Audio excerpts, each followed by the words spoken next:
Mon mari m'a humiliée devant toute sa famille le soir de Noël. Il pensait m'avoir brisée, m'avoir réduite au silence pour de bon, me transformant en une note de bas de page dans le grand livre de sa vie. Mais il y avait une chose qu'il ignorait, un détail crucial qu'il n'avait pas vu venir dans son arrogance. Il ne savait pas que ma fille, Léa, se tenait juste là, observatrice silencieuse, et qu'elle tenait une bombe dans sa main. Pas une vraie bombe, bien sûr, mais quelque chose de bien plus dévastateur, une simple vidéo sur son téléphone. Une vidéo qui allait transformer son visage suffisant en un masque de pure terreur et anéantir son monde en quelques secondes. Ce soir-là, il a tout perdu. Et moi? J'ai tout regagné. Avant d'entrer dans les détails de cette nuit qui a changé ma vie pour toujours, j'aimerais savoir d'où vous m'écoutez. C'est une chose qui me fascine. Dites-moi dans les commentaires de quelle ville ou de quel pays vous êtes, et quelle heure il est chez vous en ce moment. C'est incroyable de penser que nos histoires, nos peines et nos triomphes peuvent nous connecter à travers le monde, peu importe les fuseaux horaires. Maintenant, laissez-moi vous raconter comment la perfection d'une carte postale de Noël est devenue le théâtre de ma libération. La journée du 24 décembre avait débuté comme toutes les autres veilles de Noël depuis 20 ans. Une odeur de pain, de cannelle et d'orange piquée de clous de girofle flottait dans notre grande maison de Lyon. C'était une maison que mes parents m'avaient laissée, un héritage de pierres et de souvenirs où j'avais élevé ma fille, où j'avais cru construire un bonheur durable.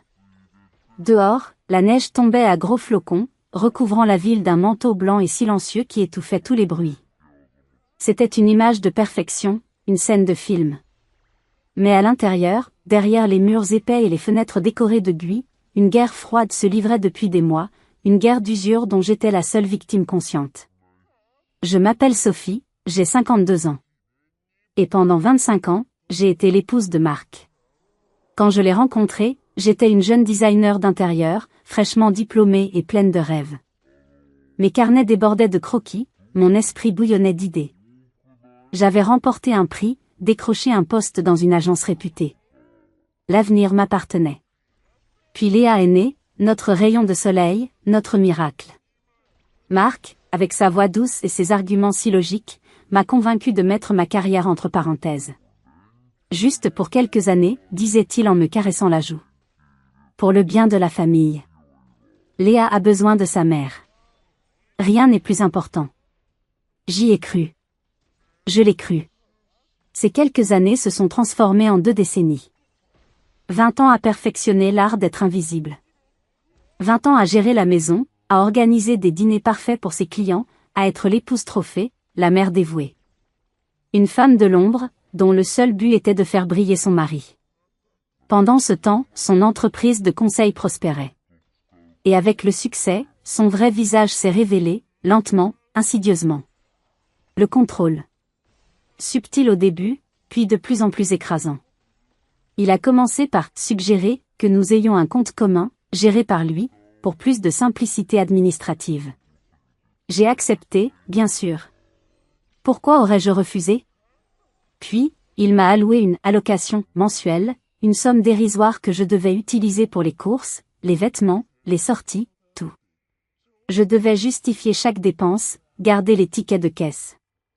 Une femme de 52 ans, demandant la permission à son mari pour acheter un nouveau pull ou un livre. Cette humiliation financière était devenue mon quotidien, une laisse invisible qu'il resserrait quand bon lui semblait. Il me rappelait constamment, parfois avec un air faussement léger, parfois avec une froideur calculée, que c'était son argent, que sans lui, je ne serais rien. Une coquille vide, jolie mais inutile. Ce matin-là, en préparant la farce de la dinde, j'ai senti un œuf se former dans mon estomac. Ce n'était pas l'excitation de la fête. C'était de l'appréhension pure et dure. La famille de Marc arrivait ce soir. Son clan. Et surtout, sa sœur, Isabelle. Une femme aussi froide et tranchante qu'un poignard de glace, qui ne m'avait jamais accepté et qui prenait un malin plaisir à me rabaisser avec le soutien silencieux de son frère. Léa, ma merveilleuse fille de 20 ans, étudiante en droit, est entrée dans la cuisine. Elle a vu la tension sur mon visage, la façon dont mes mains pétrissaient la mie de pain avec trop de force. « Ça va, maman ?»« Oui, ma chérie. Juste un peu de stress. Tu sais ce que c'est, le réveillon. » Elle ne m'a pas cru. Elle ne me croyait plus depuis longtemps. Elle voyait tout. Les regards méprisants de son père, les piques d'Isabelle, mes sourires forcés qui n'atteignaient jamais mes yeux. Elle était mon alliée silencieuse, ma seule confidente dans cette prison dorée. Elle ne disait rien, mais son regard me disait tout, je suis là. Je vois. Je sais. J'ai mis la dinde au four, j'ai vérifié la table une dernière fois. La nappe de ma grand-mère, les couverts en argent, les verres en cristal. Tout était parfait. Impeccable. Comme toujours. Je jouais mon rôle à la perfection. Mais au fond de moi, une petite voix me murmurait que quelque chose allait se briser ce soir. Pas un verre, pas une assiette. Quelque chose de bien plus profond. J'aurais dû écouter mon instinct, car ce réveillon de Noël allait devenir le pire jour de ma vie, avant de devenir le début de ma libération. La sonnette a retenti à 19 heures précises, ponctuelle comme une sentence. Le début des hostilités. Marc est allé ouvrir avec un grand sourire, un sourire de façade que je connaissais par cœur, celui qu'il réservait au monde extérieur. C'était sa famille. Ses parents, Jean et Monique, des gens effacés, presque transparents, qui avaient élevé un fils dominant en ne lui disant jamais non. Et bien sûr, sa sœur, Isabelle, accompagnée de son mari, Philippe, un homme si falot qu'on en oubliait sa présence une minute après l'avoir salué. Isabelle est entrée comme si elle était la reine de Saba visitant une lointaine colonie. Elle portait un manteau de fourrure, probablement faux, mais l'intention était là, et m'a à peine jeté un regard en me tendant sa joue pour une bise glaciale qui sentait la laque et le mépris. Son parfum cher, capiteux, a envahi l'entrée, un parfum arrogant, comme elle. « Bonsoir Sophie », a-t-elle lancé, son regard balayant mon salon avec un air d'inspectrice des travaux finis. La décoration est identique à l'année dernière. Tu manques d'inspiration, on dirait. Un silence gêné s'est installé. Léa, à côté de moi, s'est raidie, ses doigts se sont crispés sur son téléphone. J'ai esquissé un sourire que je sentais se craqueler sur mes lèvres. Bonsoir Isabelle. Certaines choses sont belles parce qu'elles sont traditionnelles. Entrez, je vous en prie. Marc a ri. Un rire gras qui s'est voulu léger, complice. Ne t'en fais pas, Isa. J'ai acheté un extincteur, au cas où elle aurait eu la mauvaise idée de cuisiner quelque chose de nouveau. Personne d'autre n'a ri. C'était leur dynamique, leur danse macabre. Lui lançait la pique, elle l'enfonçait. Et moi, je devais encaisser en silence, avec le sourire de l'hôtesse parfaite. J'ai pris leur manteau, je les ai conduits au salon. J'ai servi le champagne, des amuse-bouches que j'avais mis des heures à préparer, des petites œuvres d'art culinaire. Isabelle en a pris un du bout des doigts, un mini blini au saumon et à l'aneth, l'a examiné comme une chose suspecte avant de le reposer sur le plateau. Très rustique, a-t-elle commenté, le mot conçu pour blesser. Le traiteur que j'ai pris pour le nouvel en fait des choses bien plus créatives. Je me suis sentie comme une servante dans ma propre maison. J'allais et venais de la cuisine, m'assurant que tout le monde avait à boire, que les petits fours étaient chauds, tandis qu'ils discutaient de leurs vacances au ski à Megève, de leurs investissements, de leur monde dont j'étais exclue. Marc ne m'a pas adressé la parole une seule fois, sauf pour me demander de remplir son verre ou pour me lancer un « Sophie, il n'y a plus de serviettes » à travers la pièce. Le pire moment est arrivé lorsque nous passions à table. J'avais disposé des marque-places, calligraphiées à la main, une petite attention pour rendre la table plus festive. Isabelle a pris le sien, l'a regardé avec un air dégoûté et l'a échangé avec celui de son mari, me forçant à me retrouver assise à côté d'elle. Un acte délibéré de provocation. Alors que je servais la soupe, un velouté de potimarron aux éclats de châtaigne, Isabelle a fait un geste brusque en attrapant le pain. Son verre de vin rouge s'est renversé sur la nappe blanche immaculée, la nappe que j'avais héritée de ma grand-mère, une pièce de lin brodée à la main. Une grande tache pourpre s'est étalée sur le tissu ancien, comme une blessure. « Oh, mon Dieu !» a-t-elle crié, avec une fausse panique qui ne trompait personne. « Sophie, tu aurais dû mettre des sets de table. Cette nappe est si fragile. Et puis, tu as mis les verres un peu trop près des assiettes. » Elle venait de créer le problème et de m'en rejeter la faute en une seule phrase. C'était son talent. Un art qu'elle maîtrisait à la perfection. J'ai senti le sang monter à mes joues. J'ai attrapé une éponge et de l'eau gazeuse, essayant de limiter les dégâts, le cœur serré. C'était plus qu'une nappe, c'était un des rares liens qui me restaient avec ma famille. Marc a soupiré bruyamment, un soupir d'exaspération théâtrale. Laisse, Sophie. Tu nettoieras plus tard. Ne fais pas de scène pour une vieille nappe. Tu en rachèteras une autre. Une vieille nappe? Il le savait. Il savait à quel point j'y tenais. Mais devant sa famille, mes sentiments n'avaient aucune valeur. Ils étaient un inconvénient. Léa m'a lancé un regard furieux, un regard qui disait « Réagis. Dis quelque chose. » Mais je lui ai fait un signe de tête discret, la suppliant de ne rien dire. Pas encore. Ce n'était pas le moment. Je devais tenir. Le reste du repas s'est déroulé dans cette atmosphère pesante. Je sentais les regards de toute sa famille sur moi, des regards jugeurs, pleins de pitié ou de mépris. Ils étaient une meute, et j'étais l'étrangère, celle qui ne faisait pas vraiment partie du clan. Je savais que la soirée était loin d'être terminée. Je ne savais pas encore que le pire était à venir, et que ce n'était que le début du cauchemar. Nous étions assis autour de la table, une famille parfaite en apparence. Le lustre en cristal au-dessus de nous jetait une lumière dorée sur la porcelaine fine et l'argenterie qui brillait. Mais l'air était si lourd, si chargé d'électricité statique et de non-dit, qu'on aurait pu le couper au couteau. Chaque bouchée que j'avalais avait un goût de cendre, chaque gorgée de vin me brûlait la gorge. Marc était au sommet de sa forme. Il était le paon faisant la roue. Il tenait le crachoir, racontant ses succès professionnels, ses voyages d'affaires à Singapour, ses projets d'expansion. Il parlait fort, avec assurance, le maître de maison dans toute sa splendeur, le patriarche bienveillant. Une mascarade. À chaque fois que j'essayais de placer un mot, de participer à la conversation, il me coupait la parole ou me contredisait avec un sourire condescendant.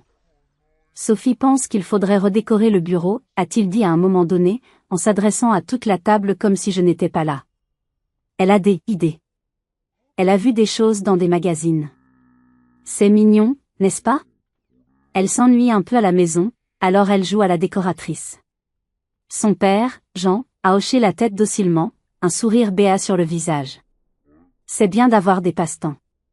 Isabelle, elle, a laissé échapper un petit rire méprisant. Faites attention, Marc. La dernière fois qu'elle a voulu changer les rideaux du salon, elle a choisi une couleur qui donnait la nausée. Je me suis senti rougir jusqu'à la racine des cheveux. Mes idées étaient basées sur 20 ans d'études et de passion pour le design, une carrière qu'il m'avait demandé d'abandonner. Et les rideaux, c'était lui qui avait insisté pour cette couleur horrible, avant de prétendre que c'était mon choix désastreux. Le plat principal est arrivé, la dinde. Je l'avais soignée comme un nouveau-né, l'arrosant toutes les 30 minutes pendant des heures. Elle était dorée, la peau croustillante, parfaite. Je l'ai posée au centre de la table avec une pointe de fierté, un bref instant de répit. Marc a pris le couteau à découper avec une lenteur étudiée. Il en a coupé une tranche, l'a examinée, puis l'a mâché lentement, théâtralement, comme un critique gastronomique. A-t-il fait, en fronçant les sourcils. Un peu sèche, non? Comme l'année dernière. Ma chérie, tu as vraiment un problème avec la cuisson des volailles. Isabelle a renchéri aussitôt, comme une partenaire de tennis bien entraînée. Oh, Marc, sois indulgent. C'est difficile de tout gérer. Ma pauvre Sophie, tu devrais peut-être prendre des cours. La femme de Jean-Pierre, elle, a suivi un stage chez un grand chef. Ses réceptions sont divines. Elle arrive même à faire des choses incroyables avec un simple poulet. La comparaison. L'arme favorite d'Isabelle. Me comparer à d'autres femmes, toujours plus compétentes, plus intelligentes, plus intéressantes. C'était leur jeu. Marc créait l'ouverture, et elle portait le coup. Ce qui va suivre est difficile à entendre, mais restez avec moi car la fin en vaut la peine. J'ai essayé de me défendre, une dernière fois. Je l'ai trouvée plutôt réussie, personnellement. Elle est juteuse. Ma voix était à peine un murmure, une petite vague essayant de lutter contre un tsunami. Marc a levé les yeux au ciel. Bien sûr, ma chérie. Tu as toujours raison. Le sarcasme était si épais qu'il en était suffocant. Il s'est tourné vers les autres. Avec Sophie, il ne faut jamais la contredire. Elle est très sensible. Me voilà réduite à une femme, sensible, émotive. Le vocabulaire classique pour discréditer une femme. Je me suis murée dans le silence. Je mangeais sans sentir le goût des aliments. Je regardais Léa. Elle ne mangeait pas non plus. Elle fixait son père avec une intensité qui aurait dû l'alerter. Mais Marc, aveuglé par son propre ego, ne voyait rien. Il continuait son spectacle, se servant un autre verre de vin, racontant une anecdote. Une fois de plus, il était le héros et moi, la femme écervelée qui avait oublié les clés de la voiture de location en Italie. Une histoire complètement déformée, exagérée pour me ridiculiser. Chaque mot était comme un couteau planté dans mon cœur.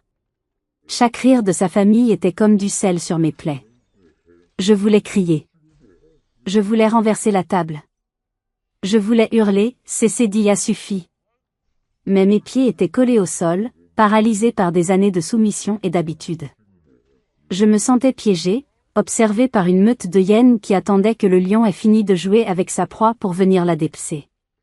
Et le pire était encore à venir.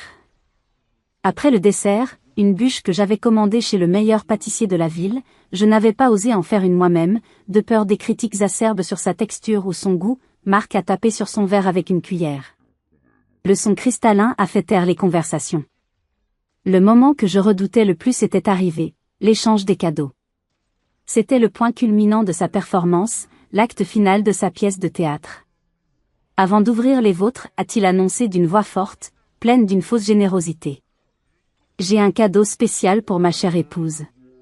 Pour la remercier de tout ce qu'elle fait. De sa patience, de son dévouement. Son ton était mielleux, mais ses yeux brillaient d'une lueur malveillante que moi seul pouvais déceler. Il s'est levé et a sorti un paquet plat, enveloppé dans du papier cadeau bon marché, froissé, de derrière le sapin. Un contraste saisissant avec les paquets luxueux destinés au reste de la famille. Il me l'a tendu devant tout le monde, comme une offrande. Les téléphones étaient sortis, sa famille voulait immortaliser ce beau moment d'amour conjugal. Je l'ai pris, mes mains tremblaient. Le paquet était léger, presque vide. Vas-y, ouvre, a-t-il dit avec un sourire carnassier. Ne sois pas timide. J'ai déchiré le papier, mes doigts maladroits. À l'intérieur, il y avait 2 choses. La première était un livre de cuisine basique, du genre « La cuisine pour les nuls », avec une couverture criarde. La seconde était un tablier en plastique rose, de ceux qu'on trouve dans les magasins de farce et attrape, avec une inscription ridicule imprimée en grosses lettres noires, « Priez pour celle qui a fait le dîner ». Un silence de mort est tombé sur la pièce. Un silence d'1 seconde, le temps que tout le monde comprenne. Puis, Isabelle a éclaté d'un rire aigu et forcé. Le mari d'Isabelle a suivi, puis le père de Marc, après un temps d'hésitation. C'était le signal. Toute sa famille riait. Il riait de moi. De l'humiliation publique, méticuleusement orchestrée, que mon mari venait de m'infliger. Ce n'était pas une blague maladroite. C'était un message. Un message public, clair et brutal. Un message qui disait, tu n'es qu'une bonne à rien, une cuisinière médiocre. C'est ta seule fonction dans cette maison, et tu n'es même pas douée pour ça. Tu es une blague. J'ai levé les yeux vers Marc. Il me regardait, triomphant, savourant son effet. Il attendait ma réaction. Les larmes. La colère. Une scène. C'est ce qu'il voulait. Me pousser à bout pour ensuite pouvoir dire à tout le monde que j'étais hystérique, instable, justifiant ainsi son comportement. Mais cette fois, quelque chose en moi a cédé. Pas de la manière qu'il attendait. Ce n'était pas un effondrement. C'était une rupture. Le dernier fil, fin et usé, qui me rattachait à l'espoir, à l'amour que j'avais un jour eu pour cet homme, venait de se rompre avec un claquement sec et définitif. J'étais anéantie. Dites-moi, vous qui m'écoutez, qu'auriez-vous fait à ma place? Comment auriez-vous réagi face à une telle cruauté déguisée en humour? Laissez-moi un commentaire, j'ai besoin de savoir ce que vous en pensez, de savoir que je ne suis pas folle d'avoir ressenti cela comme une agression. Je n'ai rien dit. J'ai juste posé le livre et le tablier sur la table, doucement, comme s'ils étaient faits de verre. J'ai senti une larme, une seule, chaude, rouler sur ma joue. Je l'ai essuyée d'un geste rapide, un geste de défi. Le silence qui a suivi leur rire était assourdissant. J'étais brisée. C'est à ce moment précis, dans ce silence pesant, que j'ai vu ma fille, Léa, se lever. Et dans ses yeux, il n'y avait pas de larmes, pas de pitié. Il y avait une lueur de détermination glaciale, une promesse de guerre. Léa s'est levée de sa chaise, lentement, avec une grâce et une dignité qui contrastaient violemment avec la vulgarité de la scène précédente. Tous les regards, qui étaient encore fixés sur moi avec un mélange de pitié et de gêne, se sont tournés vers elle. Un silence total s'est abattu sur le salon. Même les flammes dans la cheminée semblaient avoir cessé de crépiter, comme si la maison tout entière retenait son souffle. Elle n'a pas regardé dans ma direction. Ses yeux étaient rivés sur son père. Un regard si intense, si froid, si accusateur, que j'ai vu Marc déglutir difficilement. Son sourire arrogant s'est effacé, remplacé par une expression d'incompréhension et d'irritation. Il n'aimait pas qu'on lui vole la vedette. « Léa, assieds-toi » a-t-il ordonné, essayant de garder le contrôle, sa voix se voulant ferme mais trahissant une pointe d'incertitude. « Ne gâche pas la fête. Ta mère est juste un peu sensible ce soir, c'était une blague. » Sensible, a répété Léa, et sa voix, habituellement si douce, était tranchante comme une lame de rasoir. Non, papa. Maman n'est pas sensible. Elle est humiliée. Et j'en ai assez de regarder ça sans rien faire. La blague n'était pas drôle. Elle était cruelle. Elle a fait quelques pas pour se placer au centre de la pièce, bien en vue de tout le monde, comme une avocate s'avançant devant le tribunal. Elle a sorti son téléphone de la poche de sa robe. L'écran s'est allumé, projetant une lueur bleutée sur son visage concentré et grave. Une vague de panique a traversé les yeux de Marc. Il ne comprenait pas, mais il sentait le danger. « Qu'est-ce que tu fais avec ce téléphone ? Range ça immédiatement. C'est une soirée de famille. On ne règle pas ses comptes devant tout le monde. » C'est exactement pour ça que je le sors, a-t-elle répliqué calmement, chaque mot pesé. Parce que c'est une affaire de famille. Et je pense que toute la famille mérite de connaître la vérité. Toute la vérité. Pas seulement la version que tu veux bien leur servir. Isabelle a sifflé entre ses dents. Quelle mise en scène ridicule. Léa, tu es insolente. Ton père a raison, un peu de respect. Léa a ignoré sa tante avec un dédain magnifique. Elle a continué à fixer son père. Tu as passé la soirée à rabaisser maman. Tu as passé des années à la détruire à petit feu, à la convaincre qu'elle ne valait rien, qu'elle était incompétente. Tu pensais que personne ne voyait ton petit jeu de manipulation psychologique ? Tu pensais que j'étais aveugle ? Chaque mot était prononcé distinctement, sans colère apparente, mais avec un poids terrible. C'était un réquisitoire. Je la regardais, fascinée. Ma fille, ma petite fille, était devenue une lionne. À votre avis, qu'est-ce qu'il y avait sur ce téléphone ? Qu'est-ce que Léa s'apprêtait à révéler qui pouvait être si terrible au point de changer le cours de cette soirée ? Dites-le moi dans les commentaires avant de voir la suite. Marc est devenu blême. Il a compris que la situation lui échappait complètement. Le prédateur devenait la proie. Il a tenté de se lever, de s'approcher d'elle, peut-être pour lui arracher le téléphone des mains. Son corps trahissait sa panique. Léa, ça suffit maintenant. C'est moi qui te le dis. C'est un ordre. Mais elle a levé une main pour l'arrêter. Un geste simple, mais impérieux. Un geste qui disait « stop ». Non. C'est toi qui as assez parlé. Pendant 20 ans. Maintenant, tout le monde va écouter. Son visage était un masque de détermination. Elle a regardé son père droit dans les yeux, un dernier regard qui était un mélange de pitié et de dégoût. Puis, elle a baissé les yeux vers son écran, son pouce planant au-dessus d'un bouton. Le visage de Marc a commencé à se décomposer. Il a tenté de s'approcher de Léa, mais il était trop tard.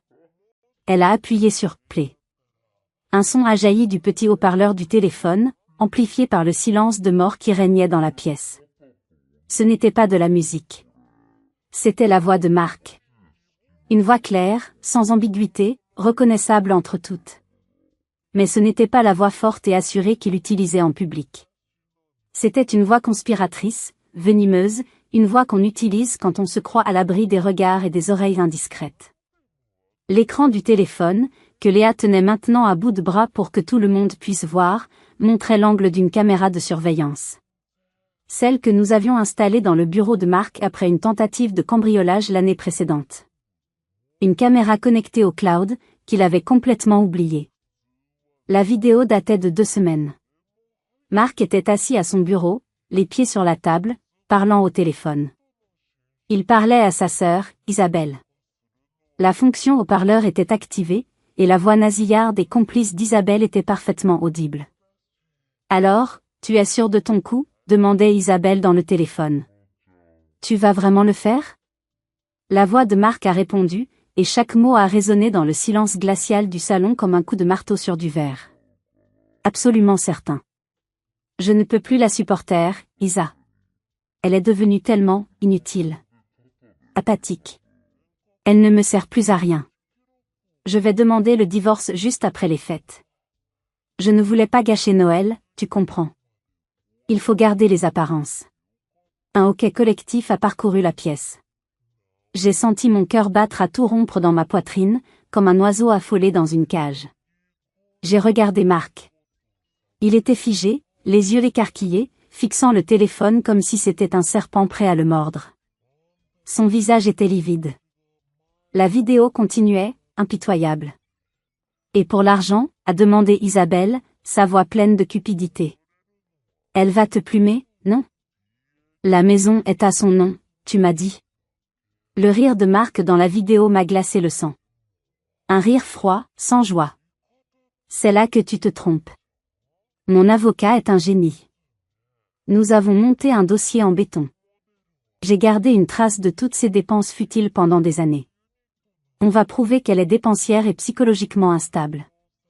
Et avec le contrat de mariage que je lui ai fait signer à l'époque, en séparation de biens, elle n'aura rien. Pas un centime de ma fortune. Quant à la maison, nous trouverons un moyen de la forcer à vendre. Je la mettrai dehors sans rien. Elle se retrouvera à la rue, à 50 ans passés. Qui voudra d'elle ? Je n'en croyais pas mes oreilles. La cruauté. La préméditation. Ce n'était pas juste un mari qui voulait partir. C'était un homme qui voulait anéantir la mère de son enfant, la femme qui lui avait consacré 25 ans de sa vie. Mais ce n'était pas fini. Le coup de grâce arrivait. Et, avec l'autre, a demandé Isabelle, sa voix pleine de sous-entendus. Ta petite assistante. Comment elle s'appelle déjà ? Chut, a dit Mark, sa voix se faisant plus douce, presque tendre. N'en parle pas au téléphone. Mais oui, une fois que Sophie sera partie, nous pourrons enfin être tranquilles. Elle est jeune, elle est belle, et elle, au moins, elle m'admire. Elle sait ce que c'est qu'un homme qui réussit. La révélation finale. L'affaire. La trahison ultime. Tout était là. Enregistré. Indiscutable. Le plan sordide, la complicité de sa sœur, l'existence d'une maîtresse. Le son de sa propre voix, froide et calculatrice, a rempli la pièce. Isabelle est devenue blanche comme un linge, la bouche ouverte de stupeur et de culpabilité. Elle était prise au piège. Mark était pétrifié, le teint cireux. Il haletait, cherchant de l'air comme un poisson hors de l'eau. Le silence était total, un silence lourd de jugement et de dégoût. Mais ce n'était qu'un prélude au chaos qui allait éclater. La vidéo s'est terminée. Léa a verrouillé son téléphone et l'a glissé dans sa poche avec un calme olympien. Le silence qui a suivi était plus violent que n'importe quel cri. C'était le silence de la honte, de la stupeur et de la vérité nue, crue, qui venait de s'écraser au milieu du salon comme une météorite. Puis, la rage a déformé les traits de Mark. Le masque de l'homme civilisé est tombé, révélant la bête furieuse en dessous. La peur avait laissé place à une fureur aveugle. « Comment as-tu osé ?» a-t-il hurlé, non pas à Léa, mais à moi. Son instinct de lâche lui dictait de s'en prendre à la cible la plus facile, celle qu'il avait l'habitude de dominer. « Tu m'as espionné. C'est toi qui l'as monté contre moi. Espèce de vipère. » Il a fait un pas vers moi, le poing serré, le visage congestionné. La peur, mon ancienne compagne, a tenté de me paralyser, un réflexe conditionné par des années de soumission. Mais cette fois, quelque chose d'autre a pris le dessus. Une force nouvelle, une colère froide et pure, née de la pire des trahisons. Je n'ai pas reculé. J'ai tenu son regard. Au moment où il s'avançait, menaçant, Léa s'est interposée entre nous, se plaçant devant moi comme un bouclier. Ne la touche pas, a-t-elle dit, sa voix basse et dangereuse. Ne t'avise même pas de la toucher. Marc s'est arrêté, déconcerté. Sa propre fille lui tenait tête, le défiait physiquement. Il a tourné son regard furieux vers sa famille, cherchant du soutien, des alliés, comme il l'avait toujours fait. Mais pour la première fois, il n'en a trouvé aucun. Ses parents fixaient leurs assiettes, le visage rouge de honte. Le mari d'Isabelle semblait vouloir disparaître dans le tissu de son fauteuil. Et Isabelle, elle était piégée, sa complicité exposée à tous. Marc, je ne savais pas tout.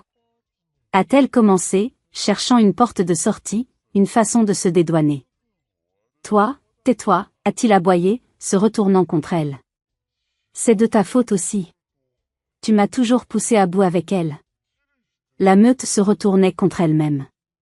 C'était pathétique et fascinant à la fois. Les alliances construites sur le mépris et la cruauté se désintégraient sous la lumière crue de la vérité.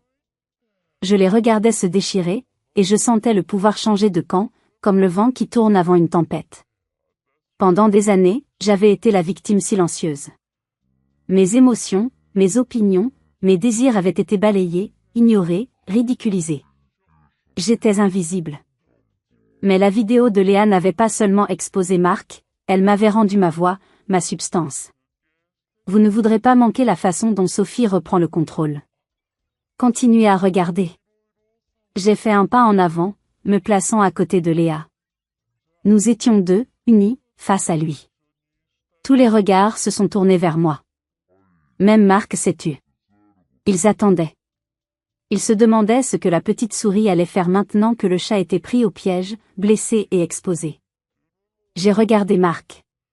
Le vrai Marc. Pas le mari charmant ou l'homme d'affaires brillant. J'ai vu un homme petit, cruel, terrifié à l'idée de perdre le contrôle. Un manipulateur démasqué, un tyran domestique sans son trône. Et pour la première fois de ma vie, je n'avais plus peur de lui. Au contraire. Je ressentais une immense et froide pitié. La dynamique du pouvoir dans la pièce venait de basculer complètement. L'homme qui, il y a quelques minutes, était le roi du château, n'était plus qu'un lâche démasqué. Et c'était à mon tour de parler. J'ai respiré profondément, sentant l'air remplir mes poumons pour la première fois sans être alourdi par la peur ou l'appréhension. Ma voix, quand elle est sortie, n'était pas un cri de rage ou un sanglot de douleur. Elle était calme, posée, et plus puissante que je ne l'avais jamais entendue. C'était la voix d'une femme qui n'avait plus rien à perdre et tout à gagner. C'est terminé, Marc. Ces 3 mots, simples, ont suspendu le temps. Marc m'a regardé, incrédule, comme s'il n'avait pas compris.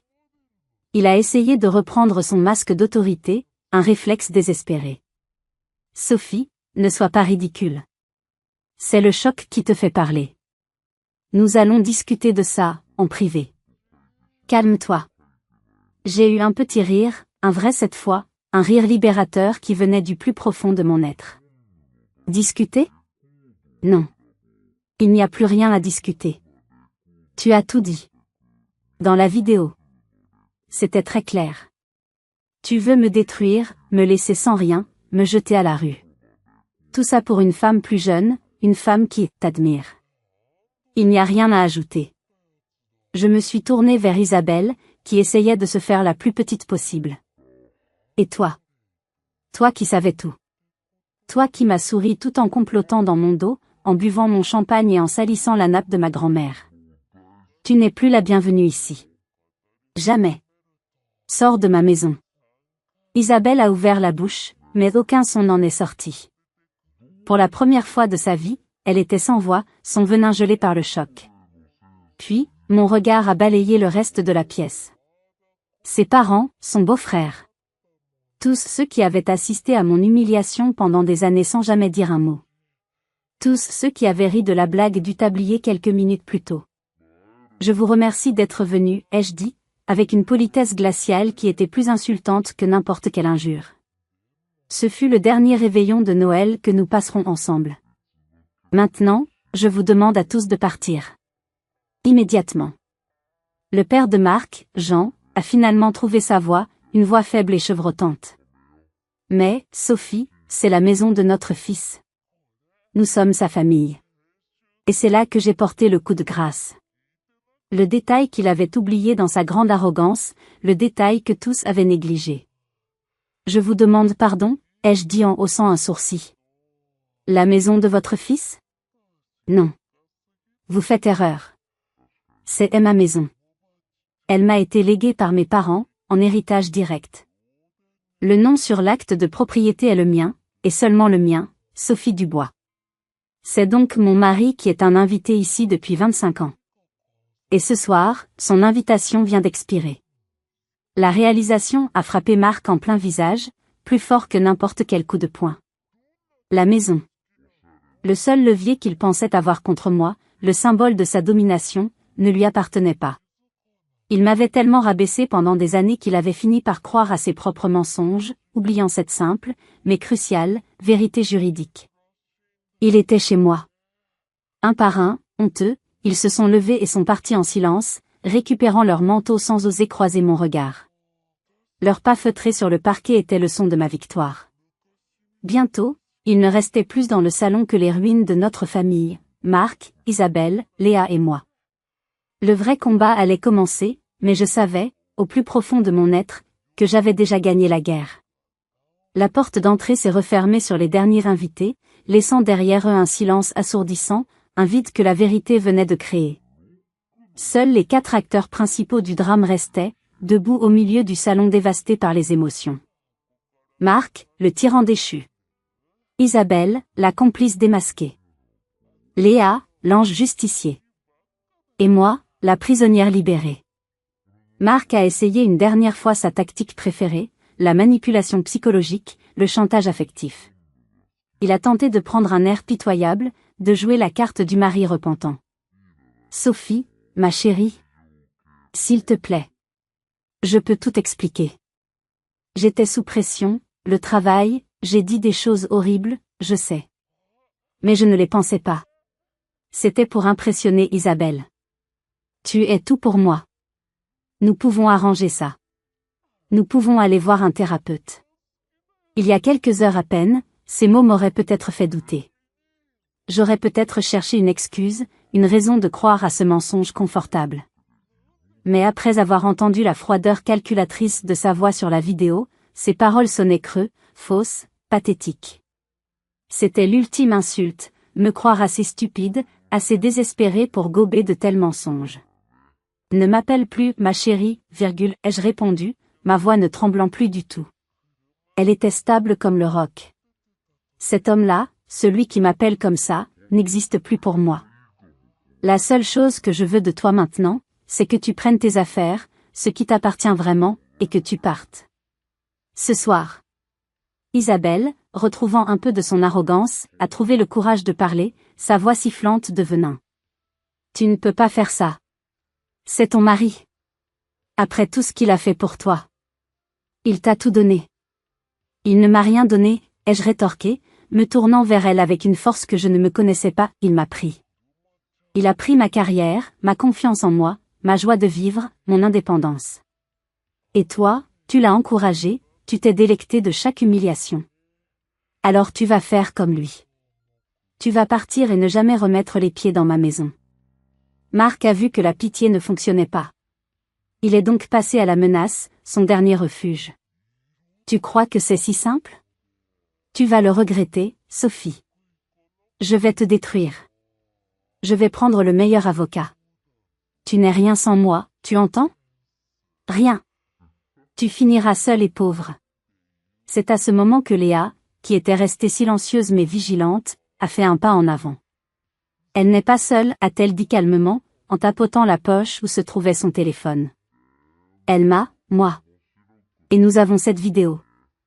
Une preuve irréfutable de harcèlement moral, de planification de fraude et d'adultère. Je suis étudiante en droit, papa. Je me demande ce qu'un juge en penserait. Ou les actionnaires de ton entreprise, s'ils apprenaient comment tu prévoyais de spolier la mère de ton enfant. Ta réputation ne s'en remettrait pas. Le dernier souffle de combat a quitté Mark. Il a regardé sa fille comme si elle était une étrangère. Il venait de comprendre qu'il avait perdu sur tous les fronts. Non seulement il avait perdu sa femme et sa maison, mais il avait aussi perdu sa fille. Et elle détenait l'arme qui pouvait ruiner sa réputation et sa carrière, les deux choses qui comptaient le plus pour lui. Il n'a plus rien dit. Vaincu. Il est monté à l'étage, le dos voûté, suivi par Isabelle qui pleurnichait. J'ai entendu le bruit des valises qu'on sortait, des tiroirs qu'on ouvrait et fermait avec rage. 20 minutes plus tard, ils sont redescendus, les yeux rougis, le visage fermé. Mark s'est arrêté devant moi une dernière fois. Il n'y avait plus de haine dans son regard, juste un vide immense, celui de la défaite totale. « J'espère que tu seras heureuse », a-t-il marmonné, les mots lui coûtant visiblement. « Oh, ça, je le serai », ai-je répondu, sans une once d'hésitation. « Maintenant que tu n'es plus là. » La porte s'est refermée derrière eux, et le son du verrou que j'ai tourné a été le plus doux que j'ai jamais entendu. Pour la première fois depuis des années, un silence paisible a rempli ma maison. Ce n'était pas un silence de solitude, mais un silence de paix. Et de promesse. La promesse d'un avenir qui m'appartenait enfin. Quelques mois ont passé depuis cette nuit de Noël, cette nuit de destruction et de renaissance. L'hiver a laissé place au printemps. Les arbres de mon jardin, que je n'avais pas vraiment vus depuis des années, ont bourgeonné. Et comme eux, j'ai l'impression de refleurir.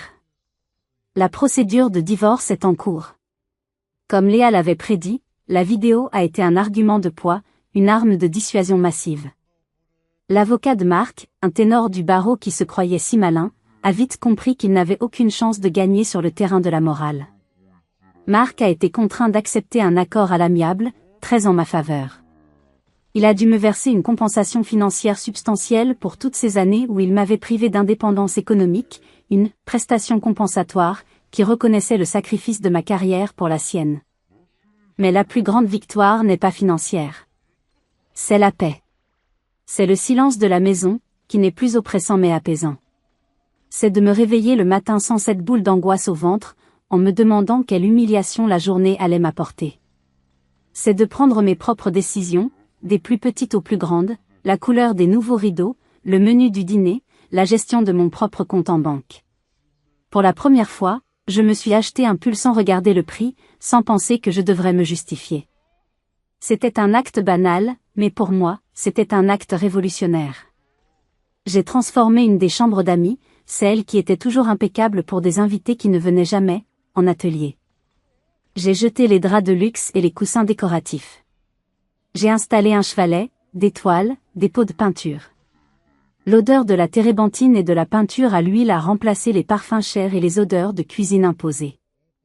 J'ai recommencé à peindre, à créer.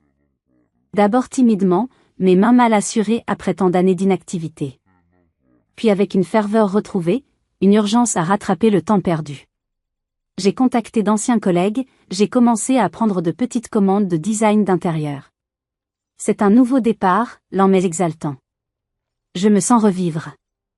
Léa est mon roc. Notre relation, déjà forte, est devenue indestructible. Nous sommes une équipe. Elle me pousse, m'encourage, et me rappelle chaque jour que je suis forte. Elle est rentrée de l'université pour les vacances, et voir son sourire épanoui dans une maison sans tension est mon plus beau cadeau. Nous passons des heures à parler, à rire, à refaire le monde, des conversations que nous n'avions jamais pu avoir en présence de son père. Cette histoire est la mienne, mais je sais que je ne suis pas seule. La violence n'est pas toujours physique, elle ne laisse pas toujours des bleus sur la peau. Les mots peuvent être des armes, le contrôle financier une prison, et l'humiliation un poison lent qui détruit l'estime de soi. Pendant des années, j'ai cru que c'était de ma faute, que je n'étais pas assez bien, pas assez intelligente, pas assez bonne cuisinière. J'ai laissé un homme définir ma valeur. Plus jamais. Le plus grand message que je veux faire passer aujourd'hui, c'est celui-ci, ne laissez personne éteindre votre lumière. Si vous vous sentez rabaissé, contrôlé, manipulé, ce n'est pas de l'amour. C'est une prise de pouvoir. Et vous avez le droit de reprendre ce pouvoir. Parfois, il faut un événement choc pour ouvrir les yeux, mais n'attendez pas de toucher le fond. Cherchez de l'aide, parlez-en à un ami, à un membre de votre famille, à votre enfant. Votre voix compte. Si vous ou quelqu'un que vous connaissez avez déjà été confronté à une humiliation et avez trouvé la force de vous relever, partagez votre expérience dans les commentaires. Vos histoires peuvent donner du courage à d'autres personnes qui se sentent piégées en ce moment même. Votre voix peut être la lumière dont quelqu'un a besoin pour trouver son propre chemin vers la sortie. Mon voyage a été long et douloureux, mais en regardant en arrière, je ne vois plus seulement la souffrance. Je vois le chemin parcouru. Chaque larme, chaque insulte, chaque moment de désespoir m'a conduite là où je suis aujourd'hui, libre. Je ne suis plus définie par mon rôle d'épouse ou de mère, mais par qui je suis vraiment, Sophie, une artiste, une amie, une survivante. Une femme qui a survécu et qui, aujourd'hui, s'épanouit. L'avenir n'est plus un brouillard angoissant, mais une toile blanche, immense et pleine de possibilités. Et pour la première fois depuis plus de 20 ans, c'est moi qui tiens les pinceaux. Et je compte bien peindre un chef-d'œuvre, avec des couleurs vives et audacieuses. Merci infiniment de m'avoir écouté jusqu'au bout. Votre présence et votre soutien, même à travers un écran, signifient énormément pour moi. Savoir que mon histoire a pu toucher certains d'entre vous est la plus belle des récompenses. Si cette histoire vous a touché, si elle a résonné en vous, n'oubliez pas de laisser un « j'aime » pour montrer votre soutien, de vous abonner à la chaîne pour ne pas manquer nos prochaines histoires, et surtout, d'activer la petite cloche de notification. Vos partages et vos commentaires créent une communauté où personne ne se sent seul, un espace où nous pouvons nous épauler les uns les autres. Prenez soin de vous, et souvenez-vous toujours de votre valeur. Ne laissez personne vous dire le contraire. À très bientôt.